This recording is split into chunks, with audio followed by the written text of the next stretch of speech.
Amigas y amigos, los hilos poderosos que mueven la conspiración en Latinoamérica son manejados por grupos económicos, políticos, sectores militares vinculados al Pentágono, que cada día demuestran que carecen de escrúpulos. Apelan a todo, a actos inmorales, a la violación de la Constitución y de las leyes, y arremeten contra las instituciones, por cierto, todo ello en nombre de la democracia, de la libertad de expresión y en defensa de los derechos humanos.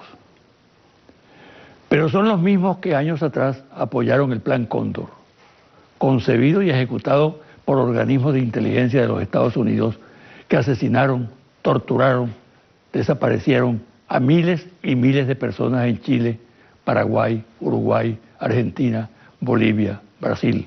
O los que aquí en Venezuela, bajo el manto de la democracia representativa, hicieron otro tanto durante varias décadas.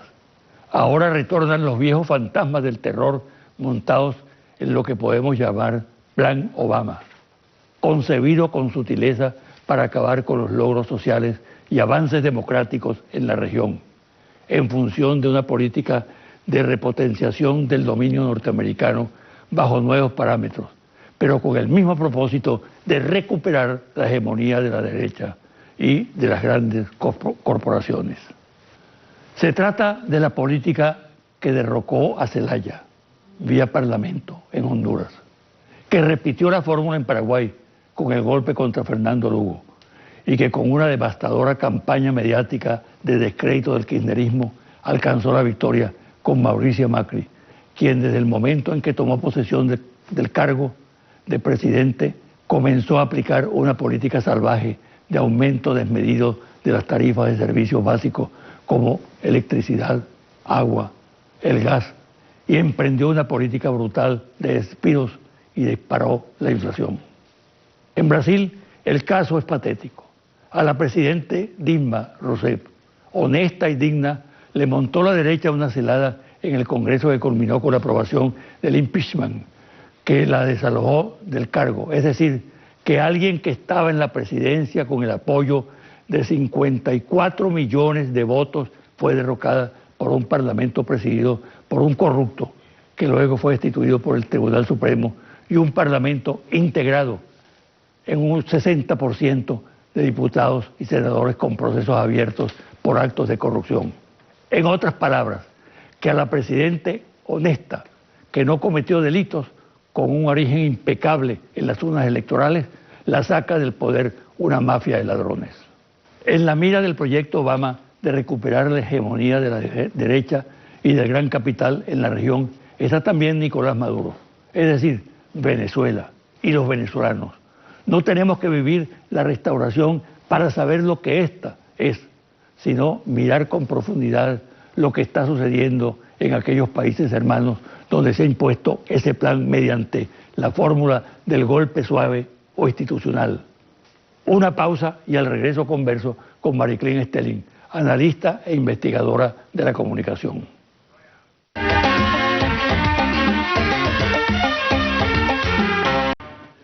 Para analizar la situación del país, la invitada de hoy es Mariclín Stelling, investigadora de la comunicación social, profesora universitaria y muchas otras cosas más. Bienvenida. Gracias, José Vicente, por la invitación. Un placer de nuevo estar contigo. Mira, un pase rasante, eso que tú sueles hacer por la situación actual del país. Bueno, mira, yo creo que hay un clima político encrispado. ¿Qué significa eso, encrispado? Encrispado, alterado. Si yo le pusiera un termómetro al país, el país estaba con fiebre altísima y hay como una crispación, una agresividad en el ambiente, un desgaste y un cansancio. Pero fíjate que los venezolanos se crispan, pero no llegan a los hechos. No, yo creo que, bueno, eso es algo que tiene asombrado al mundo entero, que nosotros no hemos llegado a esta violencia física, porque tenemos una serie de válvulas de escape que la hemos trabajado aquí últimamente. Creo que hay una válvula de escape importantísima que teníamos, es el discurso. En mi opinión, hay un desgaste ahorita en el discurso político. ¿Tú has analizado eso en tus artículos? Sí, lo estoy trabajando. Sí. Hay un desgaste en el discurso político. Hay un... ¿Qué es lo que caracteriza ese desgaste? Es un discurso político, primero es un discurso político y me estoy refiriendo también al discurso de los políticos. Y también incluyo al discurso mediático. Es un discurso que no profundiza, es un discurso que se fundamenta en la agresión al adversario a través de las etiquetas, fascista, corrupto, chavista, horda, negro, blanco, y hay un desgaste en las etiquetas, un desgaste en la profundidad, no hay profundidad en el discurso. Por ejemplo, la confrontación que hay en torno al papel de la Asamblea y las leyes que se están aprobando, los proyectos de ley y las leyes que se están aprobando en la Asamblea. Desde el lado, digamos, oficial no se profundiza en los efectos que podían tener en esas leyes. Nos quedamos en la ley de amnesia, la ley del fraude, y se cree que con eso se está como venciendo al adversario. Yo creo que hace falta... Pero la oposición que las elabora tampoco las publicita. Por eso cuando digo que hay un desgaste del discurso me refiero que no es de un solo lado. Que hay un desgaste en el discurso político del país, de los adversarios políticos. Yo creo que eso hay que revisarlo. ¿Pero tú no crees que, aparte del desgaste del discurso de los políticos, en general el discurso está muy deteriorado? Porque tú escuchas a los sectores económicos, claro, también, el mismo tema, ¿no? También. Escuchas a la iglesia igual, ¿no? Sí, pero como yo analizo el discurso político y creo que hay un clima político de crispamiento y creo que el país necesita como profundizar en la crisis política que estamos viviendo, porque estamos viviendo una crisis política, no solo es económica, es una crisis política profunda de redefiniciones. Yo creo que debería haber algo, por lo menos algunas voces que intentaran profundizar en lo que está pasando.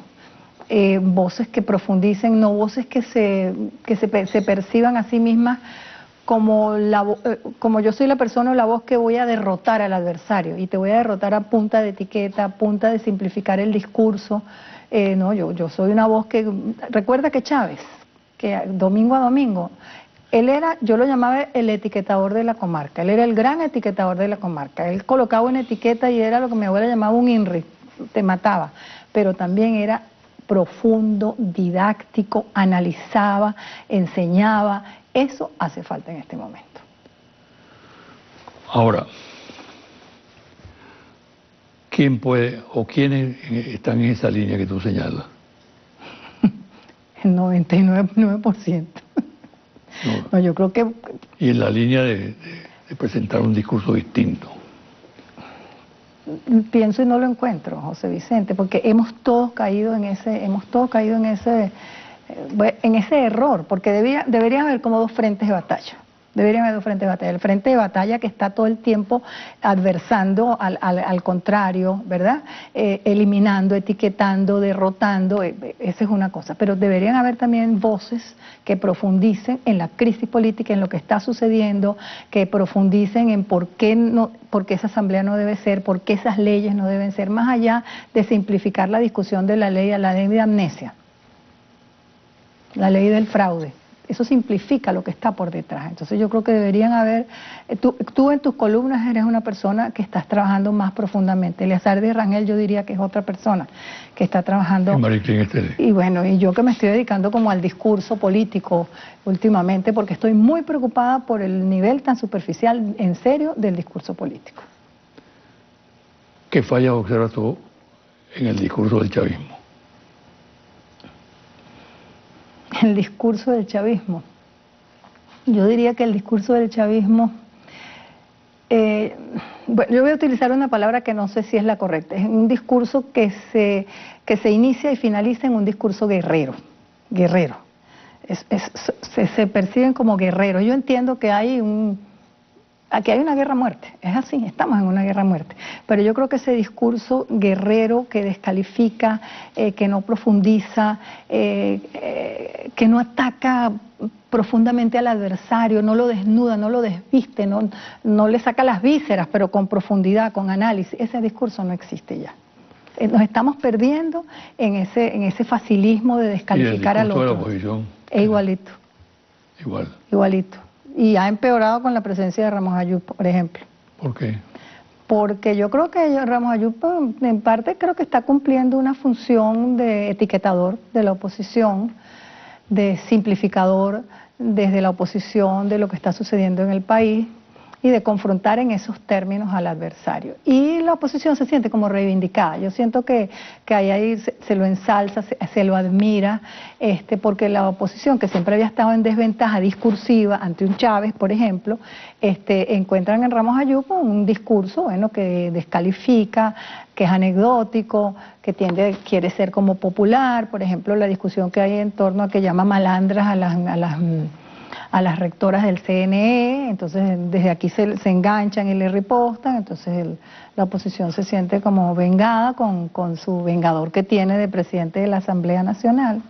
Entonces hay un elemento que yo creo que ¿Tú crees que un presidente de la Asamblea Nacional no creo emplear ese tipo de lenguaje para no creo a unas mujeres no creo que además son magistradas de la República? No creo que debería ser en lo absoluto. Entonces yo no creo que tiene por qué llamar a malandras a las rectoras del CNE, creo que se pasó y se ha pasado varias veces en algunas cosas hasta obscenas que ha dicho.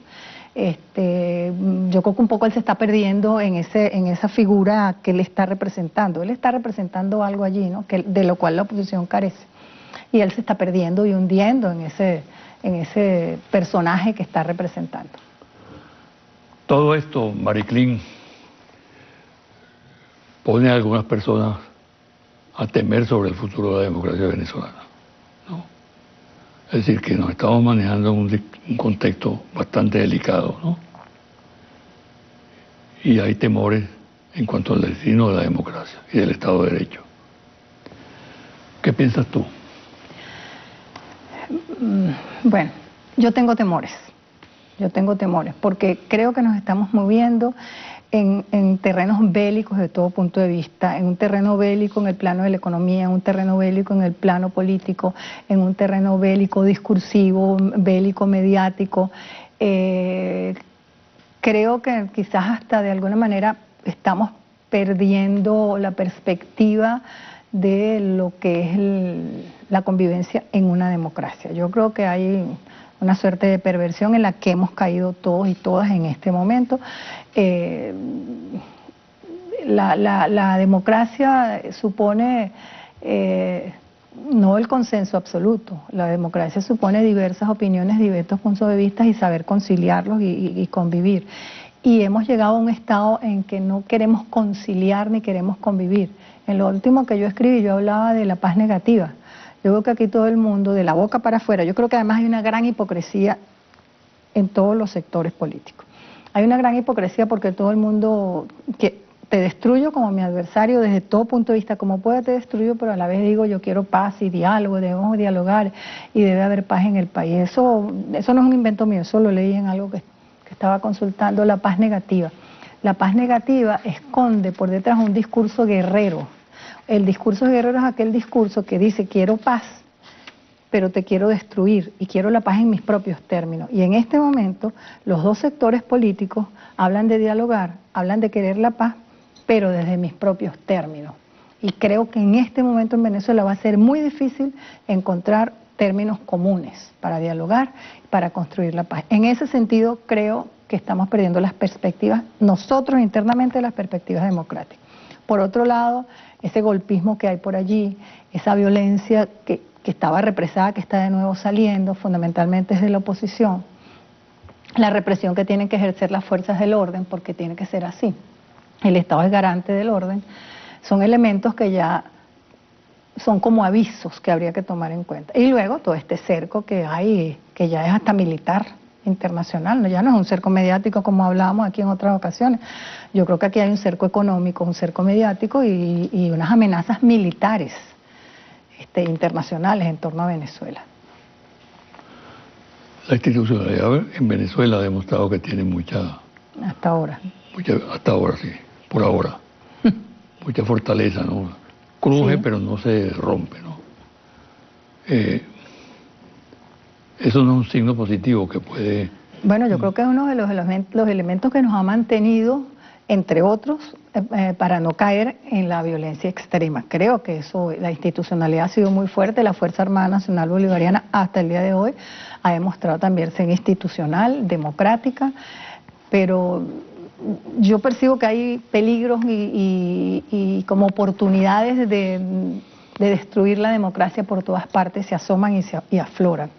De allí, por eso que yo estoy dando tanta importancia al discurso en este momento. Hay un ingrediente nuevo, que es la situación social, ¿no? Claro. El alto costo de vida, la inflación disparada, el desabastecimiento, la escasez de los productos. Eso realmente es un factor nuevo ¿en qué medida esa situación, bueno, los venezolanos no la conocíamos claro, con tanta agresividad, ¿no? ¿Qué puede determinar en el corto o largo? Yo creo que ese es un factor que asomó su cara en el 6D. Ya en el 6D, los resultados electorales que allí obtuvimos tienen que ver con ese descontento, esa insatisfacción, asomó la cara y votó el 6D. Parece no haberlo percibido los ganadores del 6D. Bueno, los ganadores del 6D lo percibieron, pero no saben cómo jugar, no saben cómo aprovechar ese capital humano que tienen. Sí. Ellos sí saben y lo dicen a cada rato, pero no han sabido manejarse como ganadores. Yo creo que tantas derrotas en línea, bueno, los acostumbraron a ser los derrotados. Ahora que gané, no sé cómo usar esta ventaja numérica. Las victorias se convierten en derrotas. En una derrota interna, no se sabe manejar. Pero yo sí creo que hay una situación en este momento crítica en cuanto a al desabastecimiento, bueno, el desgaste que hay. Yo con las personas, mis compañeros de trabajo y compañeras donde yo trabajo, converso todos los días y hay una pérdida de confianza en este momento en la institucionalidad. Hay pérdida de confianza, hay negativismo, hay la sensación de ilegitimidad, de credibilidad. Yo te diría, además, asomo como un gran peligro la pérdida de credibilidad en la gestión de gobierno y en el discurso también oficial. ¿Eso lo resolvería el revocatorio? ¿Eso, perdón? ¿Lo resolvería el revocatorio? Bueno, el revocatorio lo va a resolver, los resultados no sé, pero yo creo que lo resolvería, bueno, como cuando tú haces una fiesta y te quedó bien buena la fiesta y te levantas al día siguiente y después ya no queda nada de eso. Bueno, eso va a ser una fiesta de un día, 2 días, 3 días, pero la crisis económica es una crisis profunda que sigue, que no la puede arreglar ni un ganador ni otro ganador, instantáneamente. Y nosotros somos un país... ¿Es pesimista eso? Sí, sí, en este momento estoy. Mira, nosotros somos una cultura petrolera. La cultura del aquí y del ahora, de aquí y el ahora, la cultura de lo instantáneo, la cultura como que del facilismo. El petróleo resuelve los problemas de Venezuela sin mi concurso, y resulta que ese concepto del Estado mágico, proveedor, eso se nos está desbaratando. Entonces, el momento político de credibilidades y de legitimidad, yo creo que aquí está sucediendo lo mismo que sucedió en los 80 y 90, que yo digo que se fracturaron las credibilidades y las legitimidades. Ahorita que hay una fractura importante que tiene que ver con credibilidad y legitimidad. Vamos a hacer una pausa y al regreso hablemos de estas nuevas formas de golpes que han aparecido en la región, ¿no? Golpes blandos, sí. Blando, institucional. Sí, claro, parlamentario. Corrupto. También.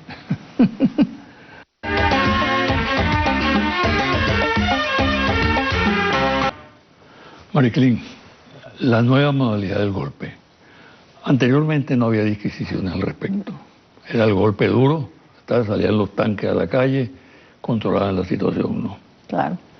Hoy en día hay ciertas sutilezas, ¿no? Que si el golpe institucional, que si el golpe duro. El golpe psicológico, el ideológico, todo eso está allí. Y ahora se suma, con motivo de los hechos de Brasil, el golpe de la corrupción. El golpe, exacto. Donde quedó sí, evidenciado que sí, a Dilma la derrocaron porque estaba investigando la corrupción. Cayó un nuevo miembro del gabinete. El ministro de Planificación, Jucá, sí.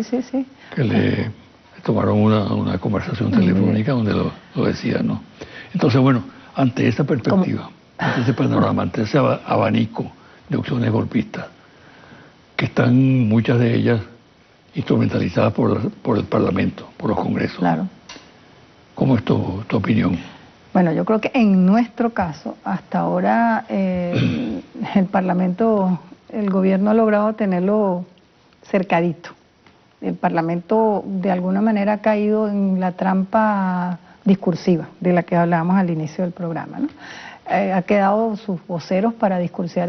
Creo que el gobierno ha elaborado una muy buena estrategia para acercar ese posible golpe parlamentario hasta el momento. Yo creo que aquí en Venezuela eso hasta el momento está más o menos limitada las posibilidades, por ese desgaste también discursivo, descalificador, medio payaso que está ocurriendo desde el Parlamento, que eso descalifica, ¿no? Yo creo que en Venezuela hasta el momento hay un cierto control por parte de las fuerzas institucionales de lo que podría ser un golpe parlamentario. Yo creo que aquí hay que preocuparse fundamentalmente por lo que se llama el golpe ideológico y el golpe psicológico, que tiene una muy buena base para que ese golpe psicológico ocurra, que es la crisis de abastecimiento que estábamos hablando, el bachaquerismo, las dificultades para adquirir pues tus productos para la subsistencia.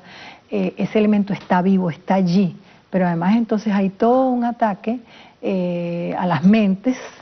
Se dice que esos golpes ya no son con armas, como tú dijiste al inicio, sino son con los medios, la información, las palabras, y van a la mente de las personas. Entonces tú tienes un caldo de cultivo, que es el desabastecimiento, el bachaquerismo, la corrupción que existe allí en esos niveles, y a la vez estás bombardeando la cabeza de la gente, quién es el culpable, dónde está la culpa, no sé qué. Entonces ahí hay un elemento que es un golpe psicológico que se está dando con un caldo de cultivo que existe allí. En ese sentido, hay toda una literatura en Estados Unidos, sí, ¿no? Manuales, trabajo orgánico, ¿no?, que indican que hay toda una planificación. Que describen exactamente lo que estamos viviendo. Lo que está ocurriendo, ¿no? Que describen el golpe psicológico, sí, claro, la amenaza permanente de la injerencia. Claro. Que está flotando en el ambiente. Que está, ¿no?, flotando en el ambiente, y yo diría que, bueno, yo esta mañana estaba revisando la prensa de 15 días para acá. Venezuela está en la mira de la Unión Europea, no dígase de España, los países de la región, pero no solamente en la mira analizando lo que nos está pasando, sino de alguna manera bombardeándonos desde múltiples países del mundo, de Europa, de la América Latina, y ahora con lo que está sucediendo en Brasil, Macri, Temer, la cuestión se ha puesto como mucho más fuerte. Lo que conversamos antes. Y hay dirigentes políticos que pretenden sacarle partido a eso. Pero por supuesto. ¿No? Hay una noticia de Macri que quiere ayudar al diálogo en Venezuela. Macri, que tiene prendido a la Argentina. El españolito que nos visitó en estos días. Albert Rivera. Pero a Albert Rivera le están dando con todos los hierros en España los medios españoles por oportunista y aprovechador. Así como hay una foto de él desnuda, pues los medios españoles lo están desnudando y atacando, porque se dice que el Partido Ciudadano está ahorita en declive, está bajando, y él vino a buscar como un aliento a Venezuela, y viendo a ver si con su visita aquí, el recibimiento que le hicieron, el que le hizo la oposición en Maiquetía, de alguna manera él consigue energía, se recupera y va allá y ataca a Podemos. Porque a Podemos lo están atacando mucho por los supuestos nexos con Chávez, la plata que supuestamente recibió. Están descalificando mucho a Podemos, pero Podemos ha ido subiendo. Podemos ha ido subiendo de manera importante y Ciudadanos ha ido decayendo. Entonces esta es una persona que está prácticamente derrotada en las próximas elecciones en España, que vino a buscar como aliento aquí. Yo creo que es así como que, casi que vino como que a la conquista de América, pero a la conquista de aliento para ir para allá y ver si remonta.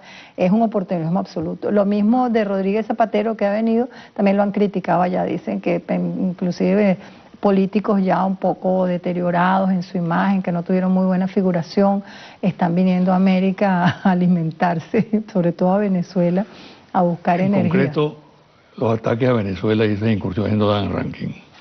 No, bueno, ranquean. El que viene aquí se ofrece como mediador, etcétera, etcétera. De alguna manera te ranquea, porque digamos que la versión que hay de Venezuela en el mundo, tú oyes las preocupaciones, es que este es un país que está al borde del abismo, destruido, con violación de los derechos humanos, la gente no se está alimentando, desabastecimiento, desnutrición, esto es todo lo que hay por fuera. Bueno, entonces el que viene aquí a Venezuela como una suerte de salvador de la patria, piensa que va a volver a su país convertido en un mesías, en un salvador, en un país que le es imposible llegar al diálogo de acuerdo a la versión que se está manejando afuera. Pero el Papa hizo una muy buena participación esta semana, una buena incursión. Siempre he creído, aunque yo creo que en una democracia es fundamental la oposición, siempre he defendido que haya una oposición coherente, seria, responsable en Venezuela.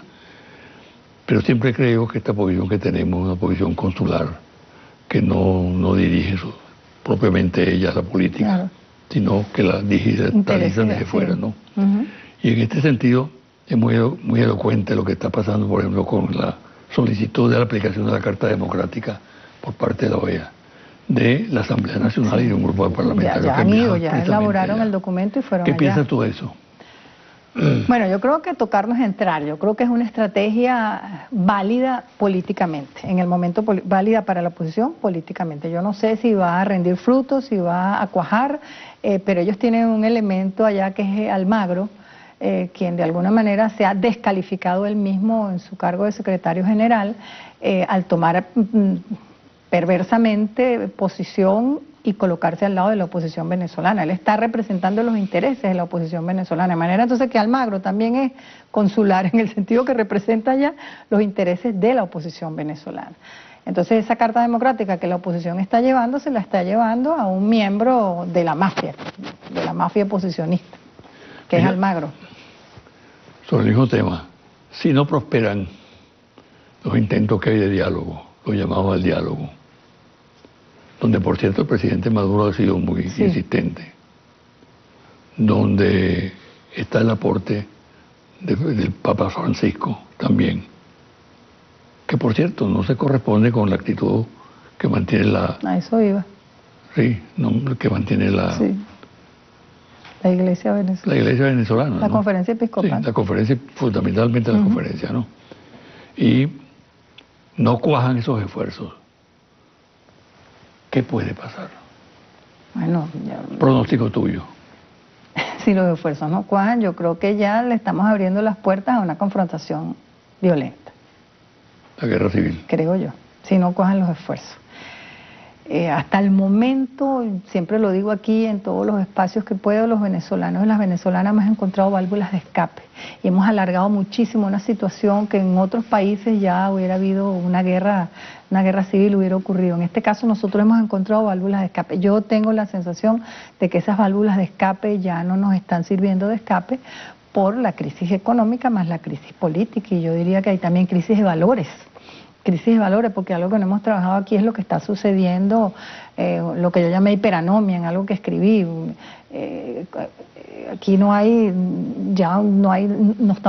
una normativa, aquí todo es válido, todo vale en este momento en el país, entonces todo vale, no creemos en la autoridad, se ha unido a todo este problema el ahorro energético, entonces en las instituciones del Estado se trabaja nada más que lunes y martes. ¿Cómo recoges tú todo eso después? ¿Cómo recoges? El dinero fácil, el bachaquerismo, la corrupción, todo eso, ese elemento está allí. Quizás hasta el bachaquerismo y la corrupción esto han servido de válvulas de escape para que no exista. Eso habría que analizar, si todas esas perversiones, o lo que cuando yo estudié sociología se llamaba desorganización social, si esa desorganización social que estamos sufriendo no está también dándole un tiempo más largo. Yo tenía como puestas las esperanzas en el Papa Francisco, de alguna manera, porque además había oído a los dos grupos políticos como entusiasmados con la figura del Papa, pero siento que como que no ha cuajado, como que a menos que se estén haciendo conversaciones que uno desconozca directamente. Creo que ya la iglesia venezolana no es mediadora porque se descalificó ella misma, sobre todo los voceros de la Conferencia Episcopal Venezolana, tomaron partido por la oposición, descaradamente por la visión y versión que tiene la oposición del momento que estamos viviendo. De manera que ya la iglesia venezolana o las voces de la Conferencia Episcopal para mí están descalificadas.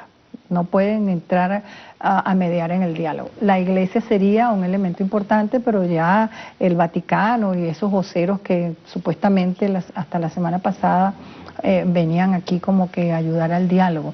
Pero una mesa de diálogo ahorita en Venezuela es muy difícil, José Vicente, porque cómo conciliar los intereses económicos, cómo conciliar los intereses políticos. Yo hablo de un pacto de no convivencia. Yo creo que lo que hay aquí por debajo en Venezuela no es un pacto de convivencia, es un pacto de no convivencia, lo que está por debajo del tapete. Un pacto de no convivencia, y un pacto de no convivencia supone la destrucción del contrario. No sé, pero tú te notas muy pesimista, ¿no? Yo, bueno, no sé si pesimista o realista. Tendría que suceder algo en este momento, no sé, una voz, una figura. Que uno, de golpe, sin darse cuenta, se deja atrapar por el pesimismo. Claro, yo puedo estar atrapada, yo no creo, no tengo por qué decir que no estoy, pero la vivencia que yo tengo en este momento y esa retroalimentación que te da la gente, es como que si el juego está trancado. Para mí en este momento el juego está trancado. ¿Cómo lo destrancamos? Una figura como tú puede destrancar el juego, por ejemplo. Tú eres una figura respetada, ponderada, equilibrada, tienes tu posición política. Yo soy el que hace los comentarios y las preguntas en este programa. Pero yo creo. Bueno, ¿quién destranca el juego en este momento? Hay mucha gente dispuesta a hacerlo. Internamente. Yo te devuelvo la pelota. Tú puedes participar perfectamente en esa tarea. Pero En ti cree mucha gente. Si estoy pesimista, amor, no puedo. Yo estoy preocupada, estoy muy altamente preocupada. Altamente preocupada, porque además toda esa retroalimentación que uno le dan es preocupante, es preocupante. Cuando un país suspende la credibilidad, y aquí está suspendida la credibilidad, es muy grave, José Vicente. Yo no quiero concluir esta entrevista con algo bajo el signo de la preocupación, del pesimismo, de la angustia. Bueno, yo creo que aquí de alguna manera hay que crear una instancia, yo creo que hay que crear una instancia plural que intente conversar. Una instancia plural, no sé qué factores o qué voces deberían estar presentes, pero yo creo que es importante en este momento una instancia plural, de alguna manera abierta, donde yo diría que también las voces del pueblo se oigan, crear varias instancias, no sé. Yo creo que tenemos que hacer algo de eso, tenemos que ser nosotros internamente. Los que sabemos lo que está pasando aquí somos nosotros los venezolanos. Ninguna de esas voces que han venido a ofrecerse entienden lo que aquí está pasando. ¿Tú no crees que el pueblo abajo se está organizando? Bueno, los comités populares, los clubs. Tengo informaciones de que los clubs, que los colectivos, los comités populares se están organizando, incluso están organizando las colas. Hay sectores donde los comités o los colectivos organizan las colas y se están llevando perfectamente bien las colas. Bueno, vamos a ver dónde están esos logros desde las bases, porque desde las cúpulas el juego está trancado. Entonces vamos a las bases. No invita al pesimismo eso. Al optimismo. Eso sí invita al optimismo. Se invita claro, te compro la idea, se invita al optimismo. Entonces vamos a abrirnos a conocer esas experiencias, a discutirlas en televisión, a discutirlas en los medios, a hacer asambleas, a que la gente exponga cómo está haciendo porque lo que se impone ahorita en el país es el juego trancado, un país sin futuro. Eso es lo que hay, y eso es una alerta que hay que dar desde aquí. Vamos a destrancarlo, ¿sabes? Vamos a destrancarlo. Muchas gracias. A usted. Mucha suerte. Gracias. Una pausa y al regresar los confidenciales.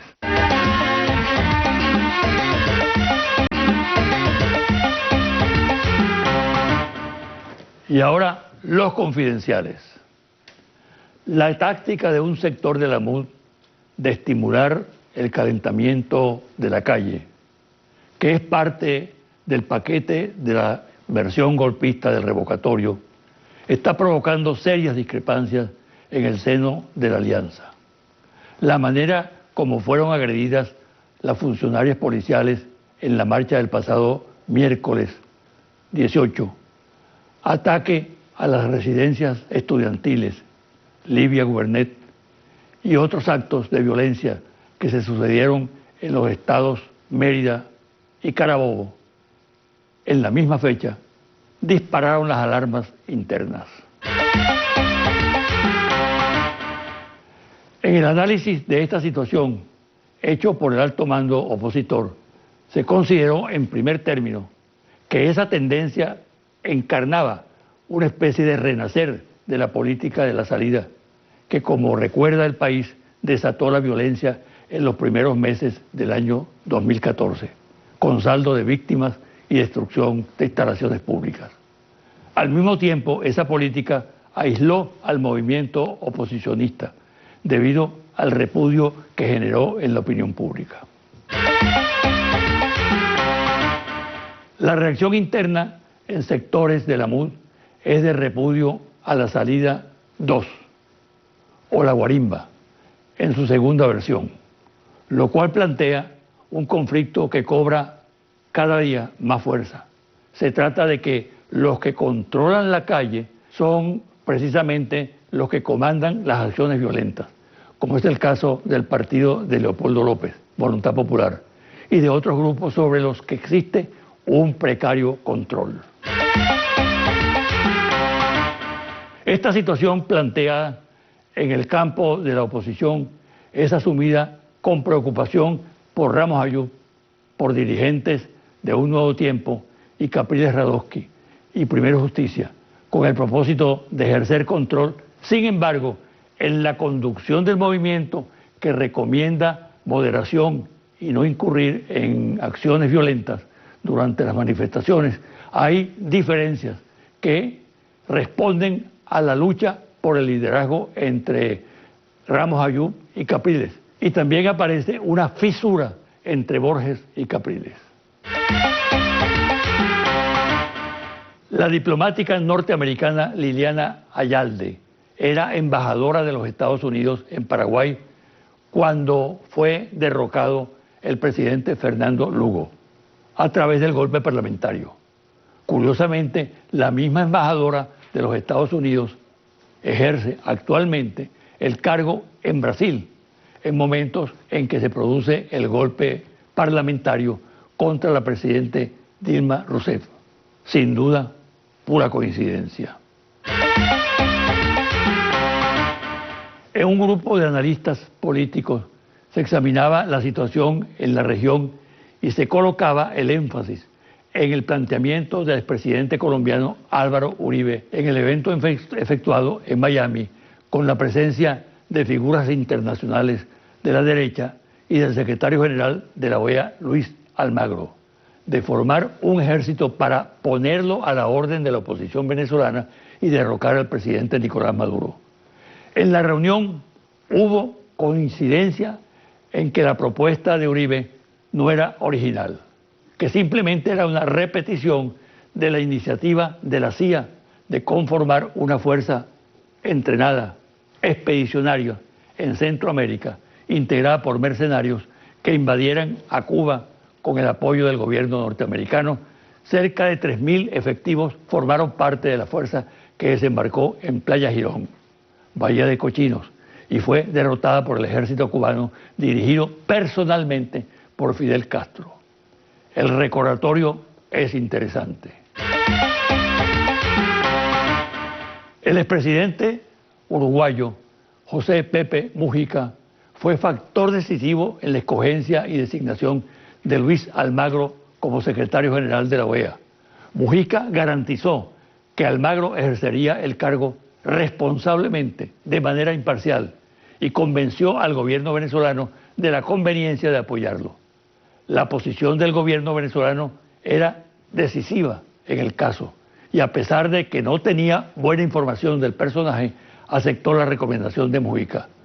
La conducta que mantiene posteriormente Almagro, descaradamente agresiva contra Venezuela, recuerda aquello de que así paga el diablo. Confidencial al cierre, interlaces. Número 1. La cesta Petare, el nuevo indicador de precios de Interlace. Aumentó de 29.400 bolívares, es decir, 63,86%, al pasar de bolívares 46.045 para el 1 de abril a bolívares 75.445 para el 16 de mayo pasado. Número 2. El precio de la cesta Petare se ubicó 9 veces por encima de los precios oficiales y en algunos productos hasta 60 veces más caro. Número 3. No se encontraron 10 productos de la cesta regulada y 16 productos presentaron un alza entre 6,3% y 150% con respecto a la medición anterior del 12 de mayo. Número 4. La cesta Petare de Interlace evalúa el costo total al que se revenden en la redoma de Petare los 42 productos regulados, 23 de la canasta básica alimentaria y 19 productos de higiene personal. Número 5. Por otro lado, el índice de desabastecimiento en hogares que realiza cada mes Interlace señala que para el pasado mes de abril 59,63% del total de los 42 productos regulados no se encontraron en los hogares venezolanos, porque no se consiguen y porque ya no se pueden comprar debido a su elevado precio. Hasta aquí el programa de hoy.